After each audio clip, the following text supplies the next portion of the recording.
말씀은 로마서 3장 1절에서 4절까지의 말씀입니다. 신약성경 242페이지에 있습니다. 로마서 3장 1절에서 4절 말씀.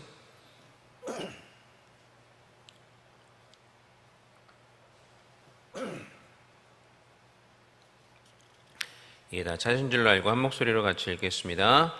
그런즉 유대인의 나음이 무엇이며 할례의 유익이 무엇이냐? 범사에 많으니 우선은 그들이 하나님의 말씀을 맡았음이니라. 어떤 자들이 믿지 아니하였으면 어찌하리요? 그 믿지 아니함이 하나님의 미쁘심을 패하겠느냐? 그럴 수 없느니라. 사람은 다 거짓되되 오직 하나님은 참되시다 할지어다. 기록된 바 주께서 주의 말씀에 의롭다함을 얻으시고 판단 받으실 때에 이기려 하심이라 함과 같으니라. 아멘. 바울 사도는 로마서 2장에서 하나님의 진노 가운데 있는 유대인들에 대해서 이야기하였습니다. 유대인들은 자신들이 하나님의 언약 백성이기 때문에 하나님께서 자신들을 이방인들과는 다르게 대하실 것이다 라고 착각을 하였습니다. 이러한 착각 가운데서 유대인들은 자신들의 언약의 백성의 상징인 율법과 할례를 자랑하면서 이방인들보다 자신이 도덕적으로 훨씬 더 우월하다라고 착각을 하고 있었습니다. 그런데 바울은 이러한 유대인들의 선입견에 거대한 폭탄을 투하하였습니다. 유대인들이 비록 언약 백성이기는 하지만 하나님의 율법에 순종하지 않으면 그들의 할례는 무할례와 다름없고 도리어 무할례자가 율법에 순종하면 그들이 할례자처럼 인정을 받을 수도 있다라는 말까지 하기도 하였습니다. 자, 이러한 주장은 하나님의 언약 백성인 유대인들의 특권을 부정하는 것처럼 보였습니다. 그래서 유대인들은 분명히 바울에게 이보시오 바울, 당신 말대로라면 하나님의 언약 백성인 우리 유대인들이 이방인과 다를 것이 무엇이란 말이오? 우리가 하나님께 받은 율법 그리고 언약의 증표로 받은 이 할례는 아무런 유익이 없단 말이오 라고 아마 바울에게 반문할 수도 있었을 것입니다. 그것이 바로 1절 말씀인데요. 1절 같이 한번 읽어보겠습니다. 그런즉 유대인의 나음이 무엇이며 할례의 유익이 무엇이냐? 자, 지금까지 율법이나 할례의 어떤 중요성을 부정하는 것처럼 이야기를 해온 로마서 2장에서의 바울의 주장대로라면 아마 이 질문에 대해서 그렇소, 유대인은 이방인보다 나을 게 없고 할례는 별다른 유익이 없어 라는 그러한 대답이 나올 것으로 예상이 됩니다. 자, 그런데 바울은 이러한 예상과 달리 유대인들이 가지고 있는 특권을 인정하고 있습니다. 2절 말씀 같이 읽어보겠습니다. 범사에 많으니 우선은 그들이 하나님의 말씀을 맡았음이니라. 아멘. 자, 바울은 유대인들이 가진 특권이 범사에 많으며 특별히 그 중에서 무엇보다도 그들에게 하나님의 말씀이 주어진 것이 특권 중에 특권이다라고 이야기를 합니다. 그러므로 바울의 로마서 2장에서 유대인이 가지고 있는 특권을 부정하는 것처럼 말한 것은 그 특권 자체가 아무런 의미가 없어서가 아니라 유대인들이 그들에게 주어진 특권을 특권되지 못하게 하였다. 언약 백성으로서의 책임과 의무를 다하지 못했기 때문에 그들이 가지고 있는 진정한 특권이 되지 못하였다라는 것을 우리가 알 수가 있는 것입니다. 그러니까 특권 자체가 문제가 아니라 그 특권을 누릴 의무와 책임을 다하지 못했던 유대인들이 문제였다라는 것이죠. 자, 이처럼 유대인들은 하나님의 말씀을 맡았으나 그들에게 맡겨진 말씀에도 의무와 책임을 다하지 아니하였습니다.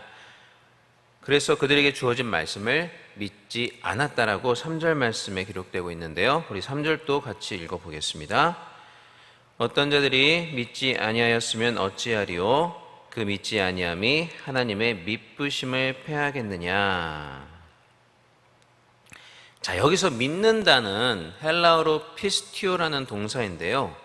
이 동사의 의미는 1차적으로는 믿는다라는 의미도 있지만 성실하다, 신실하다라는 의미 역시 가지고 있습니다. 그래서 이 3절 말씀은 유대인들이 그들에게 맡겨진 하나님의 말씀을 믿지 못했다라고 해석할 수도 있지만 동시에 그 말씀에 성실하고 신실하지 못했다. 그러니까 한마디로 그 율법의 말씀에 불순종했다, 순종하지 못했다라는 의미도 되는 것입니다. 자, 그런데 이 피스티오라는 동사가 2절과 3절에 반복해서 나오고 있습니다. 자, 그러니까 2절에 기록된 마타스민이라는 그러한 동사도 헬라 원어로 보면 피스티오고요.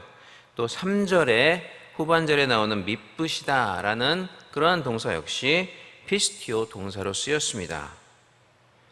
자, 바울이 이렇게 똑같은 동사를 계속해서 반복해서 사용하고 있는 이유는 그렇게 함으로써 인간의 믿지 못하고 불성실한 모습과 그럼에도 불구하고 인간에게 신실하고 성실하신 하나님의 모습을 대비하기 위해서 이렇게 같은 동사를 반복해서 사용을 하고 있는 것입니다. 자, 다시 3절로 돌아와서, 자, 그렇다면 3절 후반절에 그 믿지 아니함이 하나님의 미쁘심을 패하겠느냐? 이 구절은 과연 어떤 의미일까요? 이 말씀을 이해하기 위해서는 먼저 유대인들이 언약에 부과된 하나님의 책임과 성실하심을 어떻게 이해를 하고 있었는지를 먼저 살펴볼 필요가 있습니다. 자, 유대인들은 언약에 부여된 하나님의 책임과 성실하심을 언약 백성인 자신들을 지키시고 보호하시고 사랑하시고 구원하시고 축복하시고 용서해 주시는 것, 다시 말하면 자신들에게 잘 대해 주시는 것이라고 생각을 하였습니다. 그렇게 하시는 것만이 하나님께서 언약에 대해서 성실하신 것이고 그렇게 하지 않으시면 불성실하시다라고 생각을 하였습니다. 그런데 하나님께서 불성실한 분이 되실 수는 없으니까 결국 하나님은 언약 백성인 자신들에게 잘 해주실 수밖에 없다.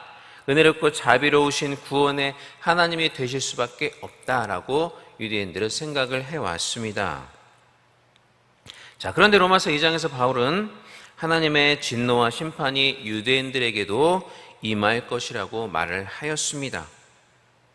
유대인들이 언약에 성실하지 않으면, 즉 하나님의 율법과 말씀에 순종하지 않으면 그들도 이방인들처럼 심판받고 하나님의 진노의 대상이 될 것이라고 말을 한 것입니다.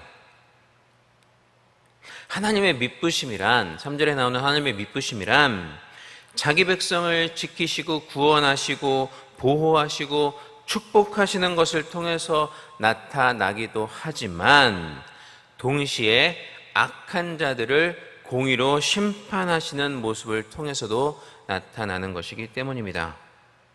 그렇기 때문에 순종하지 아니하는 이스라엘 백성을, 유대인들을 심판하시는 것 역시 하나님의 참되고 정당하고 미쁘신 행위다라고 우리가 볼 수가 있는 것이죠. 자, 그런데 이러한 바울의 주장은 유대인들이 생각하고 있는 그런 하나님의 신실하신 미쁘심과는 정반대의 개념이었습니다.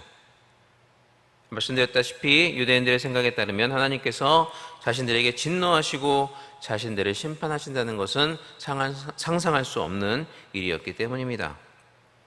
그리고 만약에 그렇게 하신다면 하나님은 미쁘신 분이 아니시고 언약에 성실하지 않으신 분이다.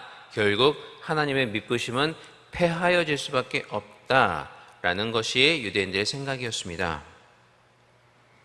자, 그렇기 때문에 바울은 3절 후반부에서 이러한 유대인들의 선입견을 염두에 두고 이야기를 한 것입니다.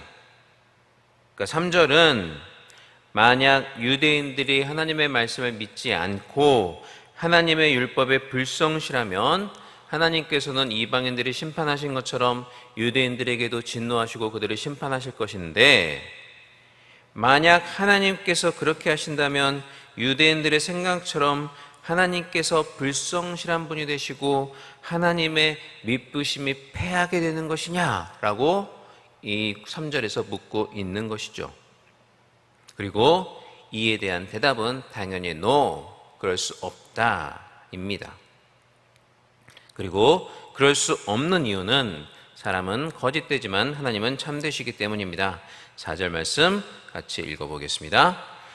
그럴 수 없느니라. 사람은 다 거짓되되 오직 하나님은 참되시다 할지어다. 기록된 바 주께서 주의 말씀에 의롭다함을 얻으시고 판단 받으실 때에 이기려 하심이라 함과 같으니라. 아멘. 자, 인간이 어떤 행동을 하더라도 그 행동 여부와 상관없이 하나님은 참되고 미쁘신 그리고 신실하신 분이십니다. 그러므로 인간이 거짓되고 신실하지 못하다 할지라도 그것은 하나님의 미쁘심과 참되심을 결코 패할 수가 없습니다. 그러니까 유대인들이 하나님에 대해서 어떻게 생각하고 있었는지와 상관없이 하나님은 미쁘시고 참되신 분이다 라는 의미가 되는 것입니다. 자, 이러한 자기 주장의 정당성을 위해서 바울은 4절 후반부에서 이제 구약 성경을 인용을 합니다. 이 4절 후반부에 인용된 내용은 시편 51편 4절 말씀인데요. 제가 한번 시편 51편 4절 말씀 읽어보겠습니다. 내가 주께만 범죄하여 주의 목전에 악을 행하였사오니 주께서 말씀하실 때에 의로우시다 하고 주께서 심판하실 때에 순전하시다 하리이다. 주께서 말씀하실 때 의로우시다 하고 주께서 심판하실 때 순전하시다 하리이다.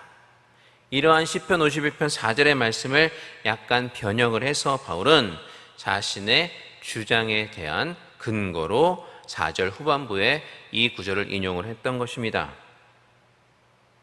자, 이 말씀처럼 주님의 말씀은 항상 참되십니다. 그러므로 참된 주의 말씀의 기초에서 하나님은 의롭다함을 받으실 것입니다.